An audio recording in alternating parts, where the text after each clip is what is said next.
नमस्कार दोस्तों। स्वागत है आपका अपने YouTube चैनल एजुकेशन हब 088 पर।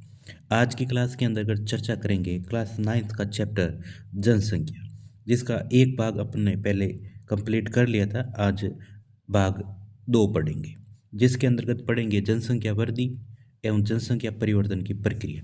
यानी आज का टॉपिक रहेगा जनसंख्या वृद्धि और जनसंख्या परिवर्तन की प्रक्रिया। तो शुरू करते हैं आज की क्लास।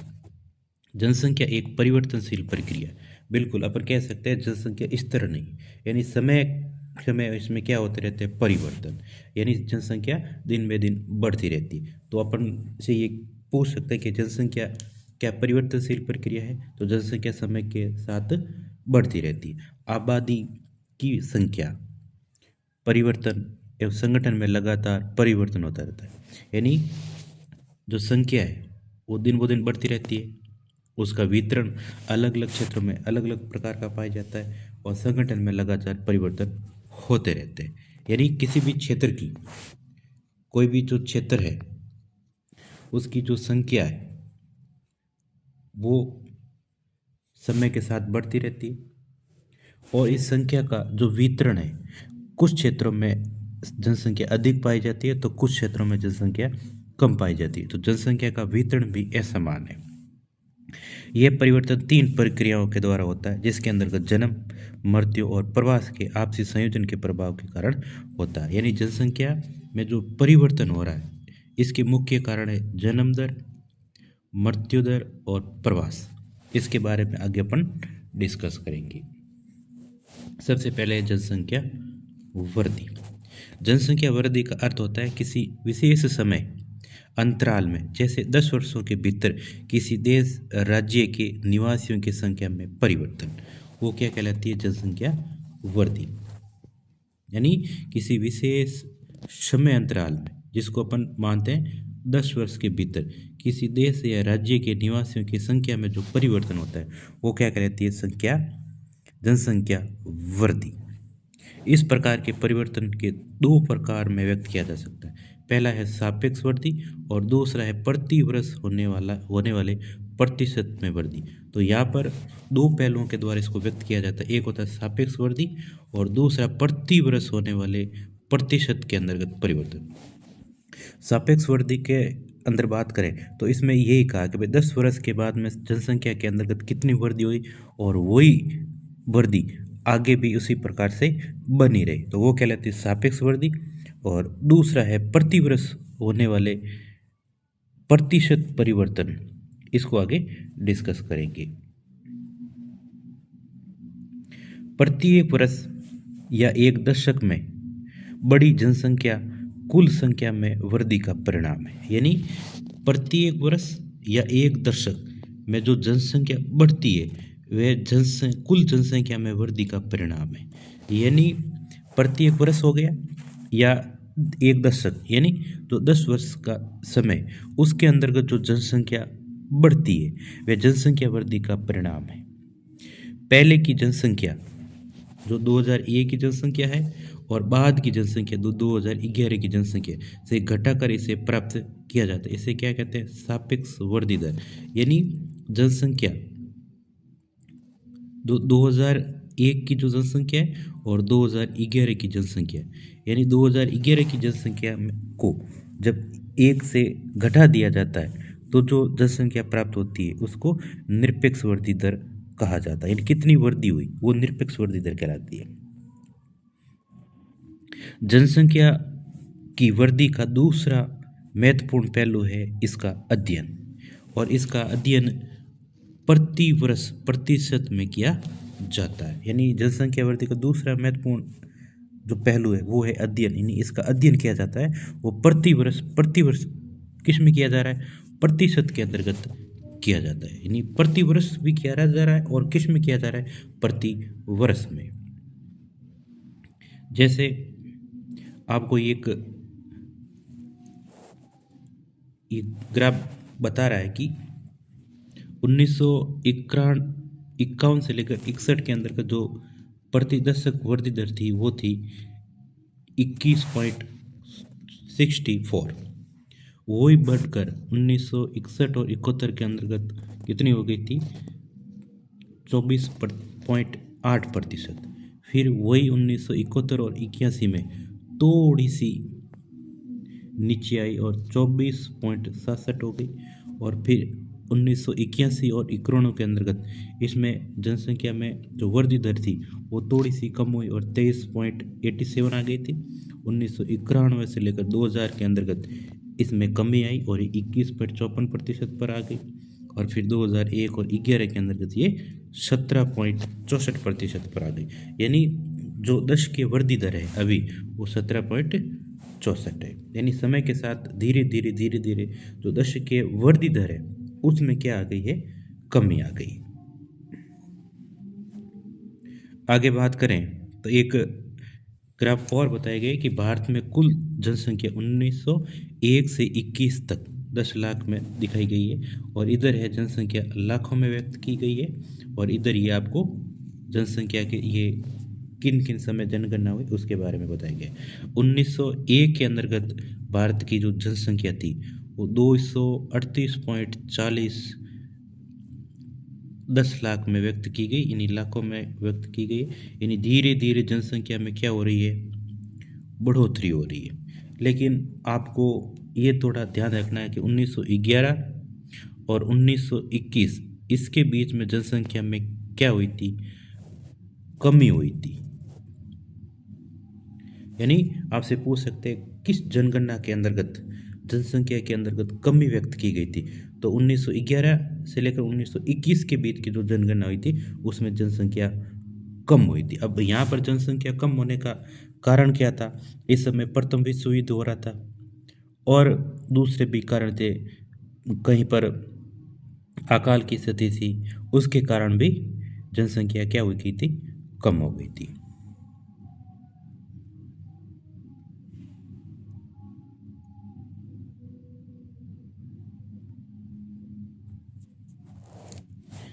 प्रति वर्ष 2% की वृद्धि दर का अर्थ है कि दिए गए किसी वर्ष की मूल जनसंख्या में प्रत्येक 100 व्यक्तियों पर 2 व्यक्तियों की वृद्धि, इसे वार्षिक वृद्धि दर कहा जाता है। यानी वार्षिक यानी एक वर्ष के अंतर्गत कितनी वृद्धि हो रही। जैसे यहाँ पर 2% की वृद्धि बताई गई, यानी 100 व्यक्तियों पर कितने व्यक्तियों की वृद्धि हो रही है, 2 व्यक्तियों की वृद्धि हो रही है। तो इसको क्या कहते हैं, वार्षिक वृद्धि दर।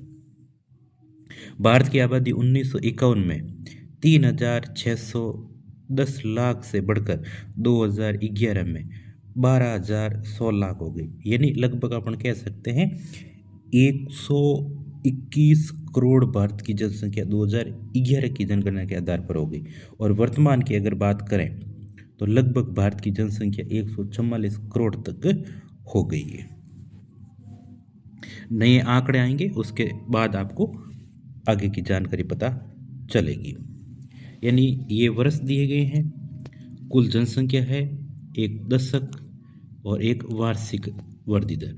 आप इसको थोड़ा सा ज्ञात रखेंगे कि भाई 1951 में कितनी थी और कितनी वार्षिक दर थी, और फिर 2011 के अंतर्गत वार्षिक वृद्धि दर क्या है, और ये सापेक्ष एक दशक वाली वृद्धि दर, इसको थोड़ा सा आप ध्यान रखना। 1951 से 1981 तक जनसंख्या की वार्षिक वृद्धि दर नियमित रूप से बढ़ रही थी। कब से कब तक, 1951 से लेकर 1981 तक। यानी 1951 से 81 तक जो सापेक्ष वृद्धि दर थी वो लगातार क्या हो रही थी, बढ़ रही थी। यानी आप देख रहे हो, यानी पहले कितनी थी, 125 वार्षिक दर भी और सापेक्ष दर भी, यानी ये 42.43, 78.15, 108.92, 135.17 और इसी प्रकार से देखिए यहाँ वार्षिक दर भी बढ़ रही थी। लेकिन इसके बाद में ये 2.22 से लेकर फिर 2.16 आई, फिर 1.97 आई, फिर 1.64 आ गई। यानी धीरे धीरे वार्षिक वृद्धि दर क्या हो रही है, कम हो रही है। ये जनसंख्या में तीव्र वृद्धि दर की व्याख्या करते हैं, जो 1951 में 3,610 लाख से बढ़कर 1981 में लगभग 830 लाख तक हो गई, यानी जनसंख्या में क्या हुई थी, दुगनी वृद्धि हुई थी। किंतु 1981 में धीरे जो वृद्धि थी वो वृद्धि दर धीरे धीरे कम होने लगी और इस दौरान जन्म दर में तेजी से कमी आई। यानी 1981 के बाद में जो वृद्धि दर थी उसमें क्या आई थी, कमी आई थी। इस दौरान जन्म दर में तेजी से कमी आई, यानी जो जन्म दर हो रही थी वो क्या हुई थी, कम आई थी। यानी उसकी जो वृद्धि दर थी पहले की तुलना में अब जन्म दर क्या है, कम है। फिर भी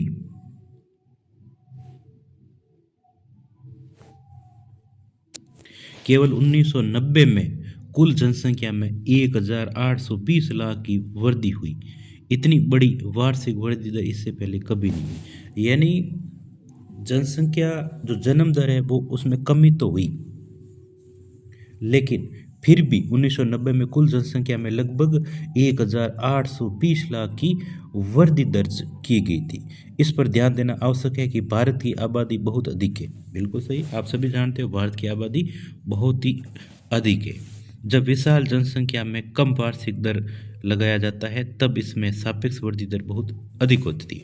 जब विशाल जनसंख्या में कम वार्षिक दर लगाया जाता है तब इसमें सापेक्ष वृद्धि दर बहुत अधिक होती है। जब 10 करोड़ जनसंख्या में न्यूनतम दर से भी वृद्धि होती है तब भी जुड़ने वाले लोगों की संख्या बहुत अधिक होती है। यानी जन्म दर कम हुई है, लेकिन अगर जनसंख्या के ऊपर प्रतिशत की बात करें, यानी 100 व्यक्तियों पर 2% की बात करें तो कितने व्यक्तियों की वृद्धि हुई, 2 व्यक्ति। इसी प्रकार 10 करोड़ पर न्यूनतम वृद्धि भी हो उसमें भी जनसंख्या बहुत अधिक बढ़ती है।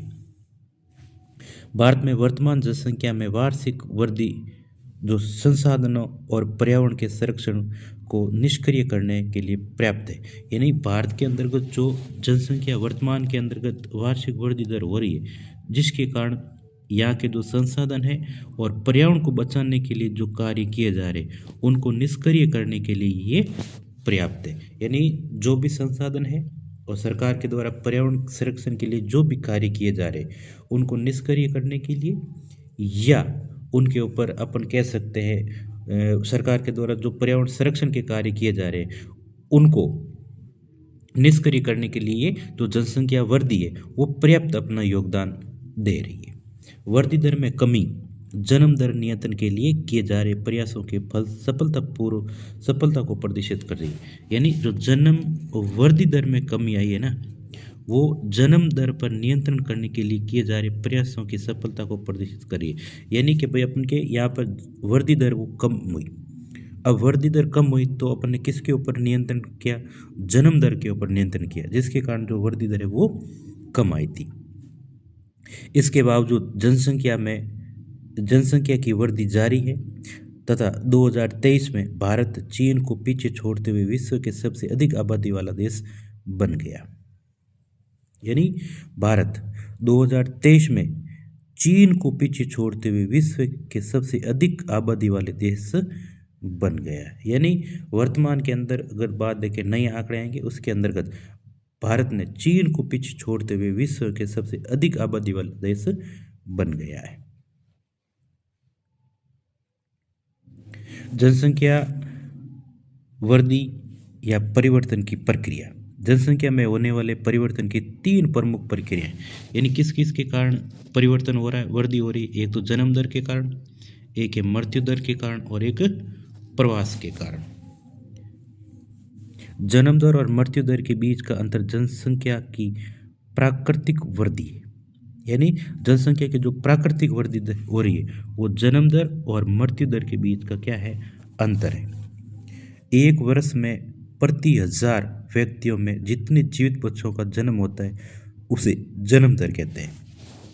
यानी इसमें कहा एक वर्ष का समय, यानी जैसे एक ये वर्ष हो गया, यहाँ पर कितने व्यक्तियों ने जन्म लिया, अब इस एक वर्ष के अंतर्गत जितने व्यक्तियों ने जन्म लिया वो उसकी क्या कहलाएगी, जन्म दर। जैसे एक वर्ष में प्रति 1000 व्यक्तियों में जितने जीवित बच्चों का जन्म होता है वो जन्म दर कहलाती है। यह वृद्धि का एक प्रमुख घटक है क्योंकि भारत में हमेशा जन्म दर मृत्यु दर से अधिक रहा, यानी मृत्यु दर बिल्कुल कम है। क्यों? चिकित्सा सुविधाएं अच्छी मिल रही है, समय पर लोगों को स्वास्थ्य सेवाएं उपलब्ध हो रही है, जिसके कारण मृत्यु दर तो कम हो गई, बिल्कुल कम हो गई। और उसी के साथ में जो जन्म दर है उसमें भी क्या आई है? कमी आई। लेकिन मृत्यु दर की अपेक्षा जन्म दर क्या है? अधिक है। आगे बात करें, एक वर्ष में प्रति 1000 व्यक्तियों में मरने वालों की संख्या को मृत्यु दर कहा जाता है। यानी एक वर्ष का समय, कितने वर्ष का समय? एक वर्ष का समय। और 1000 व्यक्तियों में मरने वालों की संख्या क्या कहलाती है?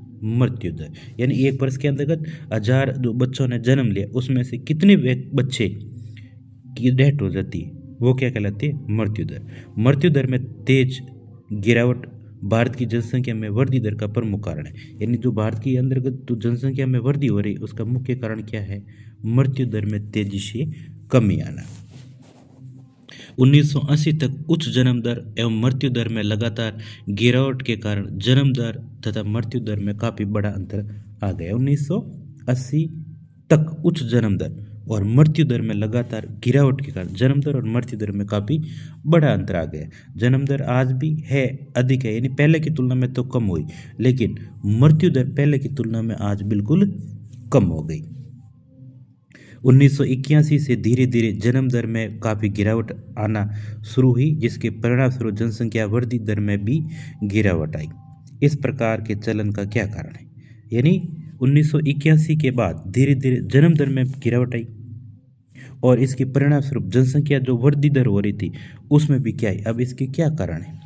जनसंख्या वृद्धि का तीसरा घटक है प्रवास। जनसंख्या वृद्धि दर का तीसरा घटक क्या है? प्रवास। एक क्षेत्र से दूसरे क्षेत्र में चले जाने को क्या कहा जाता है? प्रवास। आपसे पूछ सकते हैं प्रवास क्या है? किसी एक क्षेत्र से दूसरे क्षेत्र में चले जाने को अपन क्या कहते हैं? प्रवास कहते हैं। प्रवास आंतरिक प्रवास भी हो सकते हैं और अंतर्राष्ट्रीय प्रवास भी हो सकता है, यानी देश के भीतर भी प्रवास हो सकता है और देश के बाहर भी प्रवास हो सकता है। तो प्रवास किसे कहते हैं? एक क्षेत्र से दूसरे क्षेत्र में चले जाने को क्या कहते हैं? प्रवास। और प्रवास आंतरिक भी हो सकते हैं और बाहरी भी, यानी देश के अंदर के भी हो सकते हैं और विदेश में भी हो सकते हैं। आंतरिक प्रवास जनसंख्या के आकार में कोई परिवर्तन नहीं लाता है, लेकिन यह एक देश के भीतर जनसंख्या के वितरण को प्रभावित करता है। इसमें कहा गया कि जो आंतरिक प्रवास होता है वो जनसंख्या के आकार में कोई भी परिवर्तन नहीं लाता है, लेकिन ये एक देश के भीतर जनसंख्या के वितरण को प्रभावित करता है। जैसे भारत का जो क्षेत्रफल है वहाँ पर जो जनसंख्या निवास करती है वो जनसंख्या जैसे राजस्थान से उत्तर प्रदेश में चली जाए तो इससे भारत की जनसंख्या के ऊपर कोई भी प्रभाव नहीं पड़ेगा। लेकिन जब वही जनसंख्या राजस्थान से निकलकर उत्तर प्रदेश में चली जाती है तो राजस्थान से जनसंख्या कम हो जाएगी और उत्तर प्रदेश की जनसंख्या क्या हो जाएगी? बढ़ जाएगी।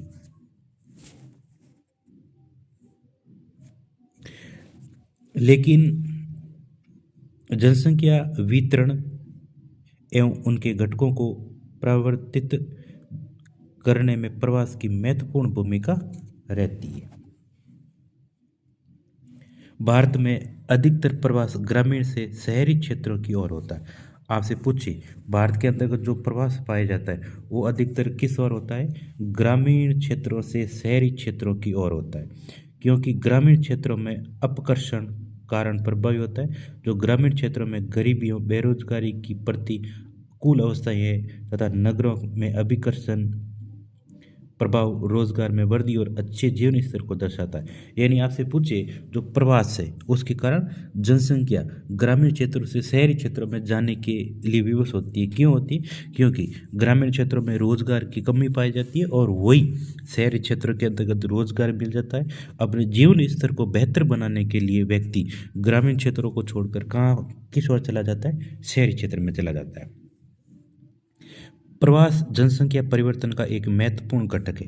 ये केवल जनसंख्या के आकार को ही प्रभावित नहीं करता बल्कि उम्र और लिंग के दृष्टिकोण से नगरीय और ग्रामीण जनसंख्या की संरचना को भी परिवर्तित करता है। यानी प्रवास जनसंख्या परिवर्तन का एक महत्वपूर्ण घटक है। ये केवल आकार को ही परिवर्तन नहीं करता है, बल्कि उम्र और लिंग के दृष्टिकोण से भी नगरीय और ग्रामीण जनसंख्या की संरचना को परिवर्तन करता है। जैसे मान लो प्रवास के कारण 20 वर्ष के आयु के जो बालक है वो सभी एक राज्य को छोड़कर दूसरे राज्य में चले जाते हैं। तो जैसे एक राज्य हो गया एमपी और दूसरा हो गया राजस्थान। अब एमपी में जो 20 वर्ष के बालक है वो सभी या इसमें से लगभग 30-40% बालक जो राजस्थान में आ जाते हैं। तो राजस्थान के अंतर्गत जो इसमें क्या हो जाएगी, वृद्धि हो जाएगी। तो उम्र के अंतर्गत यहाँ पर जो 20 वर्ष के बालक हैं उनकी संख्या बढ़ जाएगी, उसी प्रकार यहाँ पर उनकी संख्या क्या हो जाएगी, कम हो जाएगी। और लिंग में भी ये परिवर्तन कर देता है, यानी पुरुष अधिक आएंगे तो पुरुषों की संख्या बढ़ जाएगी यहाँ पर, और यहाँ कम हो जाएंगे। तो आगे आपको ये नगरीय और ग्रामीण संरचना में भी क्या करते हैं, बड़े परिवर्तन करते हैं। आगे देखिए, भारत में ग्रामीण नगरीय प्रवास के कारण शहरों तथा नगरों की जनसंख्या में नियमित परिवृद्धि हुई और 1951 में कुल जनसंख्या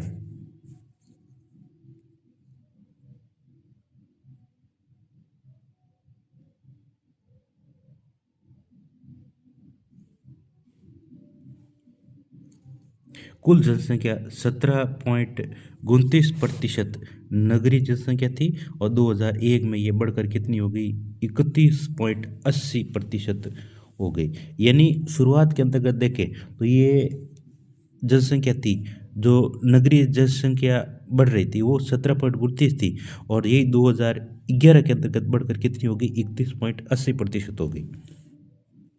एक दशक 2001 से 2011 के भीतर 10 लाख से अधिक जनसंख्या वाले शहरों की संख्या कितनी, 35 से बढ़कर कितनी हो गई है, 53 हो गई। यानी धीरे धीरे नगर क्या हो रहे हैं, बढ़ रहे हैं, यानी नगरों में जनसंख्या बढ़ रही, तथा 2023 में ये बढ़कर कितने हो गई, 59 पहुंच गई। यानी धीरे धीरे नगर क्या हो रहे हैं, बढ़ रहे हैं। अब पढ़ेंगे किशोर जनसंख्या। भारत की जनसंख्या का सबसे महत्वपूर्ण लक्षण उनकी किशोर अवस्था का आकार है। किशोर जनसंख्या का आकार, और यह भारत की कुल जनसंख्या का 5वां भाग है। यानी भारत की कुल जनसंख्या का 5वां भाग कौन है, किशोर जनसंख्या। अब किशोर जनसंख्या कौन सी होती है, देखो किशोर प्राय 10 से 19 वर्ष की आयु वर्ग के बालकों को किस में रखा जाता है, किशोरों के अंदर। यानी किशोरों की जो आयु है वो लगभग कितनी है, 10 से 19 वर्ष, और ये भविष्य के सबसे महत्वपूर्ण मानव संसाधन है। यह आने वाले समय में यही बालक युवा होंगे और देश के लिए, देश के विकास के लिए क्या करेंगे, बेहतर कार्य करेंगे। तो किशोरों के लिए पोषक तत्वों की आवश्यकता बच्चों और वयस्कों से अधिक होती है। यानी जो पोषक तत्व है इनको क्या अधिक मिलने चाहिए, यानी जो बच्चे हैं वो पोषक तत्व ग्रहण करते हैं और वयस्क जो पोषक तत्व ग्रहण करते हैं उनसे इन किशोरों को पोषक तत्वों की आवश्यकता क्या होती है, अधिक होती है। कुपोषण से इनका स्वास्थ्य खराब तथा विकास अवरुद्ध हो जाता है, परंतु भारत में किशोरों को प्राप्त भोजन में पोषक तत्व अपर्याप्त होता है। यानी भारत के अंदर जो किशोर बालक है जिसकी उम्र 10 से 19 वर्ष है, उनको जो भोजन मिलता है उसके अंतर्गत पोषक तत्वों की क्या पाई जाती है, अपर्याप्तता यानी कमी पाई जाती है। बहुत सी किशोर बालिकाएं रक्तहीनता से क्या होती है, पीड़ित होती है, और विकास की प्रक्रिया में उनकी समस्या पर पर्याप्त ध्यान नहीं दिया जाता, और किशोर बालिकाओं को अपनी समस्याओं के प्रति संवेदनशील बनाना चाहिए। यानी किशोर है वो अपनी समस्या के प्रति क्या रहे, संवेदनशील रहे, अपने जो भोजन ग्रहण करने की जो प्रक्रिया इसके अंदर पोषक तत्वों को पूरा किया जाए। शिक्षा के प्रसार तथा इसमें सुधार के द्वारा उनमें इन समस्याओं के प्रति जागरूकता बढ़ाई जा सकती है। यानी शिक्षा का प्रसार किया जाए और इसके अंतर्गत और बेहतर सुधार किया जाए, जिससे इनके अंतर्गत जागरूकता पैदा होगी और ये अपने स्वास्थ्य का, अपने विकास का खुद ध्यान रख पाएंगे।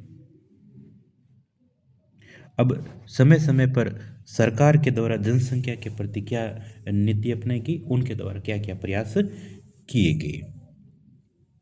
परिवारों के आकार को सीमित रखकर एक व्यक्ति के स्वास्थ्य एवं कल्याण को सुधारा जा सकता है। यानी सरकार या उनके द्वारा ये प्रयास किया गया कि भाई परिवार का आकार कैसा होना चाहिए, सीमित होना चाहिए। अब अगर परिवार का आकार सीमित होगा तब अपन जो स्वास्थ्य और कल्याणकारी जो योजना है उसको बेहतर तरीके से लागू कर सकते हैं। इस तथ्य को ध्यान में रखते हुए भारत सरकार ने 1952 में एक व्यापक परिवार नियोजन कार्यक्रम को प्रारंभ किया। यानी परिवार नियोजन कार्यक्रम शुरू कब किया गया था, 1952 में। और परिवार कल्याण कार्यक्रम जिम्मेदार तथा सुनिश्चित पितृत्व को बढ़ावा देने के लिए कार्यरत है और राष्ट्रीय जनसंख्या नीति 2000 कई वर्षों के नियोजन प्रयासों का ही परिणाम है।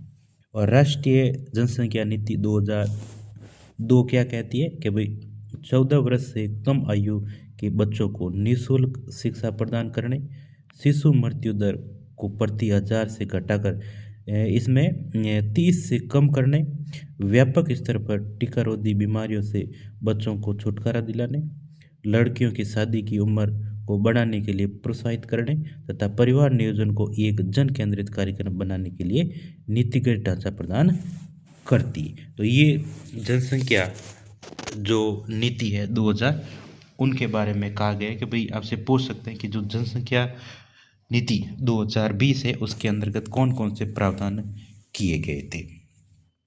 आगे अगर बात करें तो ये अपन का चैप्टर पूरा हो जाता है। तो इस वीडियो को अधिक से अधिक शेयर करें, लाइक करें और सब्सक्राइब करें। आगे दूसरे चैप्टर के अंतर्गत आपसे मुलाकात होगी।